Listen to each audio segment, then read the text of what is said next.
Are you a graphic designer, architect, or artist? Well, Wacom might have you covered with their all-in-one product line, the Cintiq series. Today, I'll be reviewing the Wacom Cintiq 16.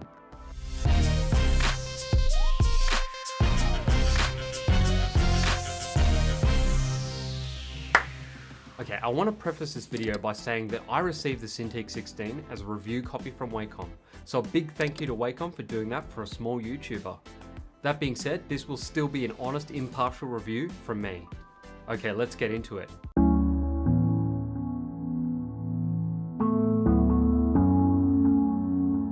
Many years ago, Wacom tablets were the go-to tool for editors at my first broadcasting job in TV. In fact, not only did the editors use Wacom tablets, but they hid the mice.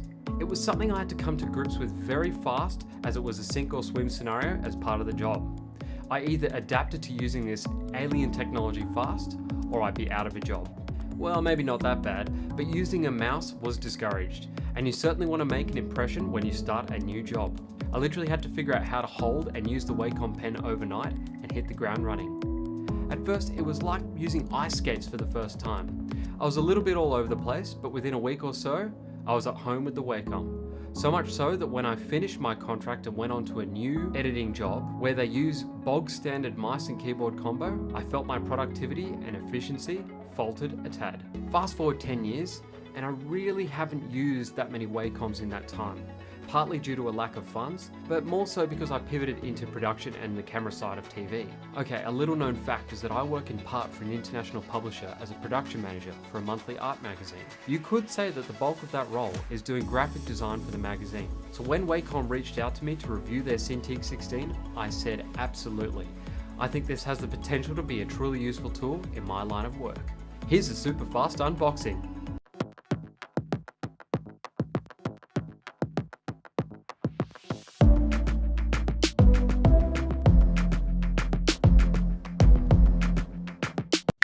Setup should be relatively easy.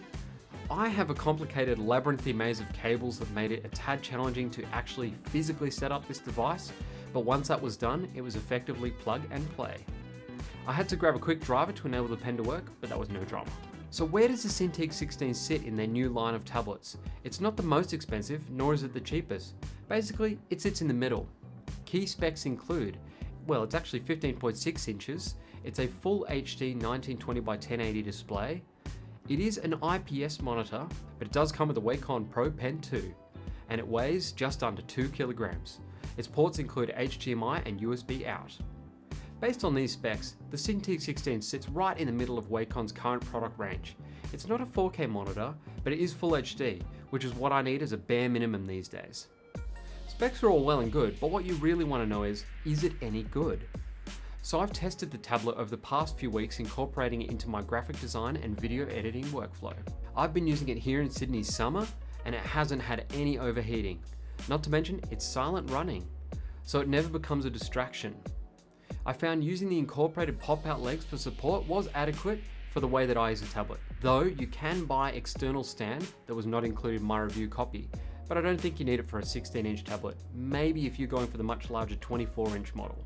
Now, I already use a dual screen setup, including a very fancy 4K monitor and another full HD monitor. So using it as a third screen is an option, but I don't see myself using it that way. That being said, the viewing angles are pretty good for an IPS monitor, as you can see here. Realistically, it's built for people looking over it straight down. What it's really built for is graphic work, most particularly drawing. Now, I'm not even going to try and pretend that I can draw. I really can't. In fact, I would draw a horse in art class back in high school, and the teacher was convinced I was drawing a house. Yeah, no, seriously. I did, however, film myself copying a stencil, which is where Wacom's best feature excels, the Pro Pen 2. This pen is Wacom's biggest draw card over their competitors. The accuracy, low latency, build quality of the pen separates them by miles, not yards. I was surprised that this is only USB 2. You could argue that I don't need USB 3 or C for this product, but everything else is going that way. So I kind of think this tablet should jump on the modern USB bandwagon.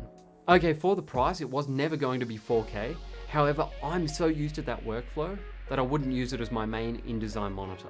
But I have already found that this is much better for Photoshop work over my current setup. So not having 4K is not a deal breaker. The only other issue is that it's a one cable setup.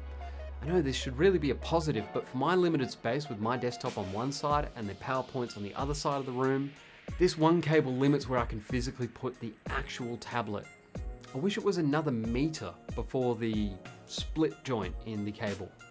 But that's really a problem more with my space, but it is worth mentioning. Should you buy one of these tablets? Well, if you're a graphic designer, artist, architect, or really do anything drawing, then Wacom are industry standard. The Cintiq 16 is basically their affordable alternative to their Pro Cintiq range. It doesn't have 4K. For my workflow, it's a bit of a drawback, but if you are currently using an HD workflow, then this really is a fantastic product. Thanks for watching, guys. I really appreciate every one of your views, likes, and comments. If you like my content, then why not subscribe and be sure to hit that little bell so you never miss a video from me. I'll catch you in the next one, guys. Thanks. Rod out.